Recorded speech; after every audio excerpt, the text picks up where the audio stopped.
of your weekend with us here today. Hope you had a cup of coffee, found your seats, and put your seatbelts on, because you are in for a ride today. For anyone that doesn't know, my name is Todd Lewandowski. I'm the State Director of Americans and Prosperity Foundation here in New Hampshire.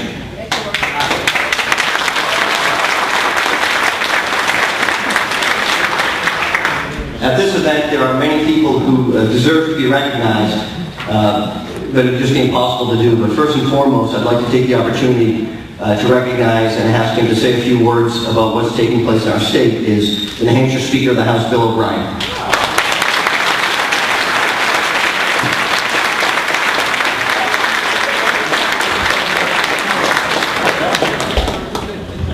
Morning, everybody. Yeah, we're in a season of heightened political rhetoric, and we've taken some steps in the legislature to bring government spending under control, to make it more liberty-oriented. And so, questions that come to mind as I listen to the reaction of that are whether or not it's evil to balance the budget, not increase taxes. What do you folks think? And to tell parents that if their young daughters are in trouble, that state agents in the form of school teachers and counselors should hide their pregnancy from the parents and not have them be with their daughters in this time of need. Is that a cruel thing to do? Yeah. And trying to bring worker liberty to New Hampshire, trying to bring economic prosperity to New Hampshire by allowing right-to-work legislation to overcome a governor's veto. Is that a bad thing?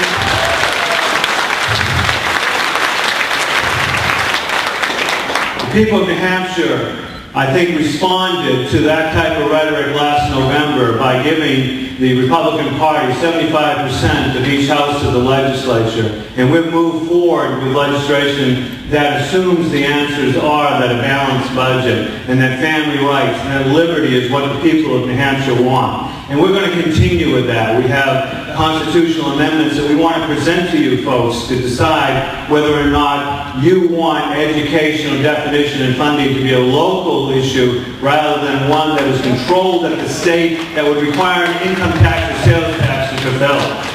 And we're going to bring forward to you a constitutional amendment that will have you decide whether taxing and borrowing is a serious thing by requiring the legislature to have a 60% vote before they impose new taxes and new borrowing on you.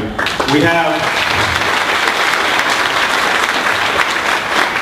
have a full agenda of liberty and affordable government and jobs. And that is the type of effort that we're going to be putting in the second half of the term. And that is the message that we're going to bring back to the people of New Hampshire one more time in November 2012. And we think that New Hampshire will once again be firming up the basis that allows us to say, as is true today, that we are the wealthiest state in the country, that we have the lowest poverty rate. And it's because we understand that prosperity comes from affordable government. It comes from private sector jobs, and it comes from the liberty of allowing the free marketplace to work. That's our agenda, and we look forward to talking with you about it over the next year. Thank you.